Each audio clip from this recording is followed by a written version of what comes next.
Okay, so let's do an example for this case.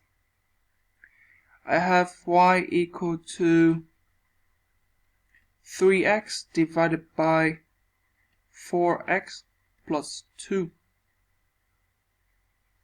Okay. So according to this, we have the function. On the numerator, we have the function in terms of x. And in the denominator, we have another function of interval x. So for the domain of this,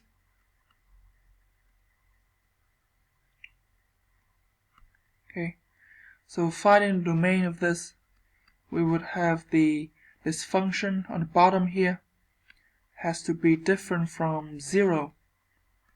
Okay, and the reason why is that in any number, for example 3 divided by 0, okay, it's not defined. Okay, it's not defined. So here we have 4x different from -2. Okay, so we subtract 2 from both sides of this inequality. Subtract -2 from both sides. Okay, and then x different from -2 over 4 or -1/2. Okay, so this function accepts all the values of x except for -1/2. Another example for this case is y equal to square root of 2x minus 1.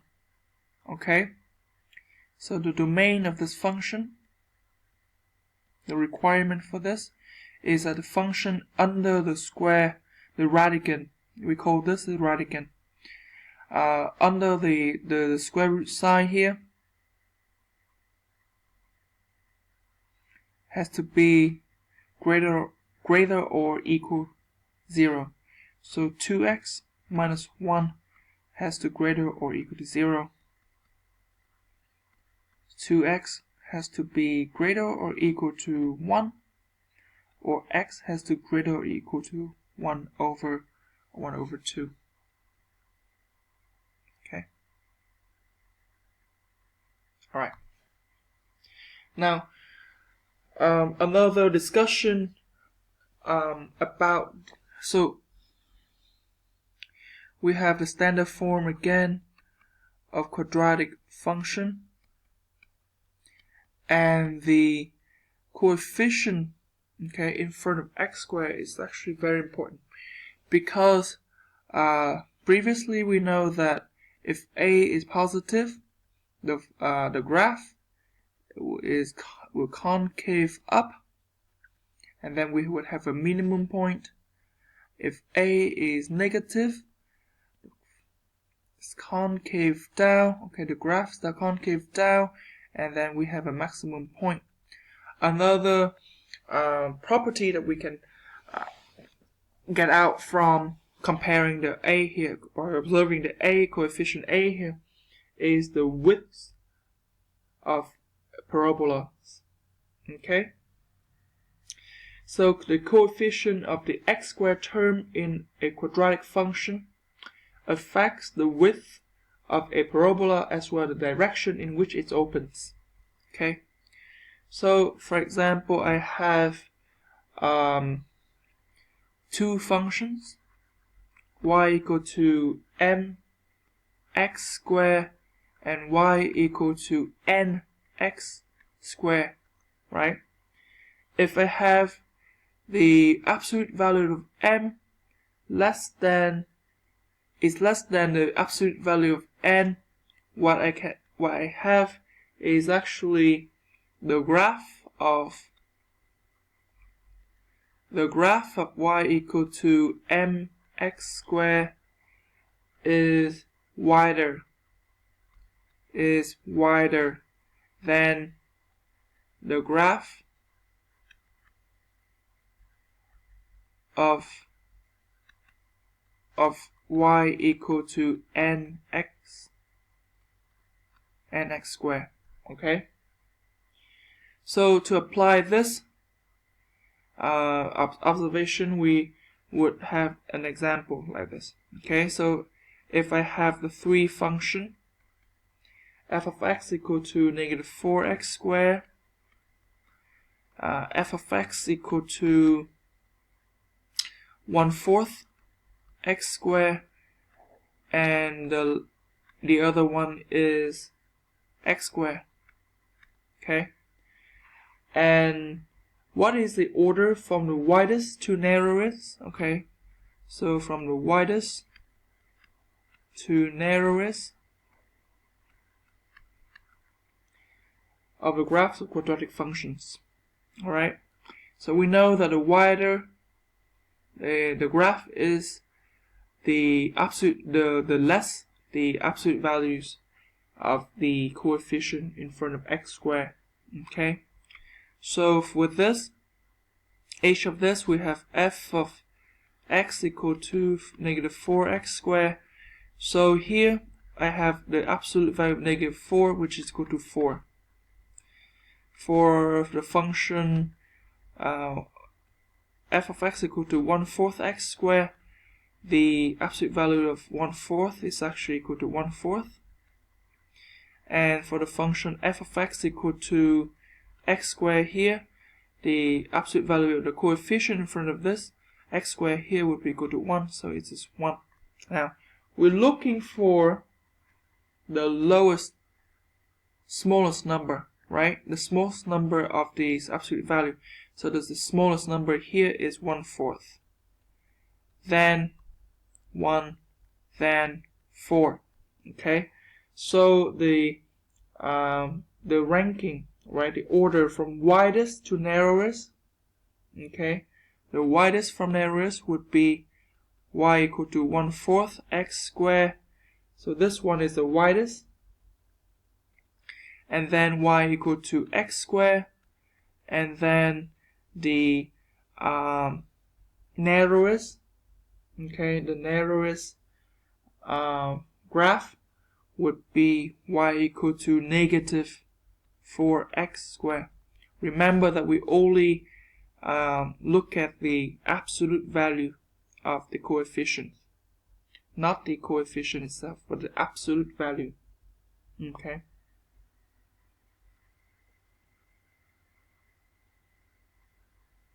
Alright.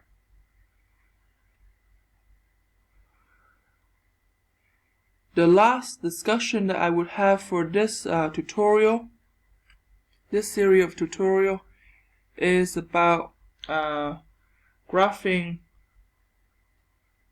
y equal to ax squared plus c. Okay, so graphing the function y equal to ax squared plus c. Alright, remember that from many semesters ago, we have the linear function represented by this expression, this function y equal to mx plus b. Okay, here we have the b is, according to this from previously we learned, b is the y-intercept of the function, okay, of the graph. Now, how about this? Okay, it is the same thing. Okay, the same. Now, we call it a shift. Okay, so the graph is shift. What happened is that this graph, right? What the graph of y equal to ax squared plus c, okay,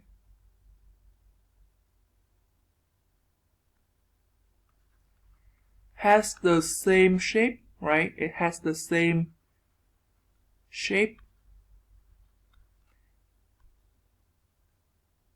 as the graph of y equal to ax squared, right? But it is shift up by c unit. Okay, so but it is shift,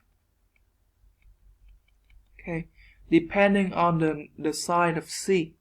So it's shift either a shift up or down by c unit. Okay, by c unit. What does it mean by this? So let's consider an example. Now I have the function y equal to 2x squared plus 3. Okay, and how is it different? Now let's do a quick graph here by drawing a table of values.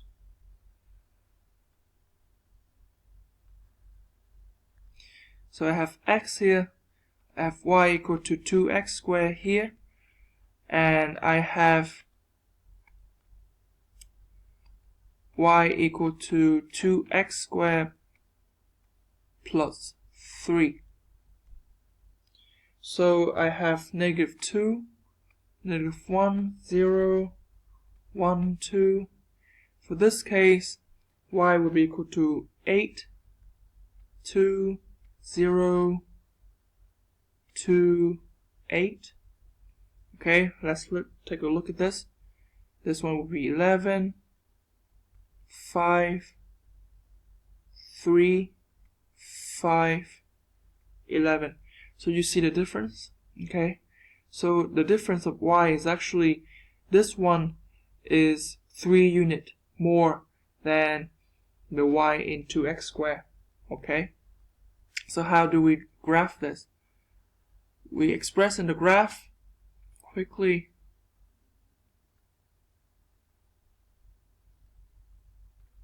Let's graph the first function, y equal to 2x squared. We would know that because b equal to 0, so 0, 0, 0 here would be the vertex. That's also the minimum point. Okay, and then I have 1 and 2. Okay, so let's say 1 here, 2 here, and I have, let's say, 2, 4, 8. Okay, so I have 1, 2, 2, 8.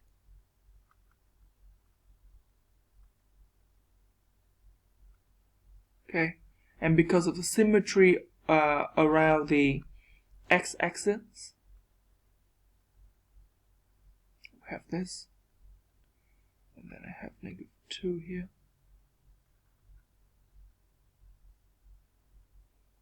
Okay, would be here. So the graph would look like something like this.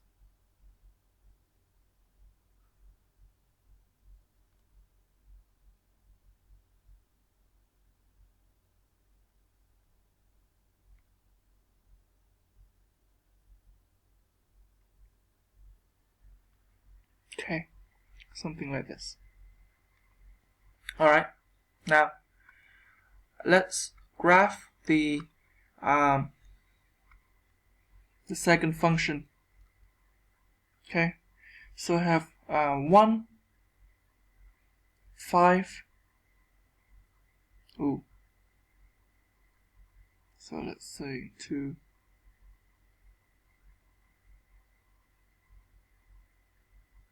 Wait. So, sorry. Let's say, oh, I make a mistake here. Let's erase this, and I will graph the function again through the next video. Okay, so this is not correct. Sorry.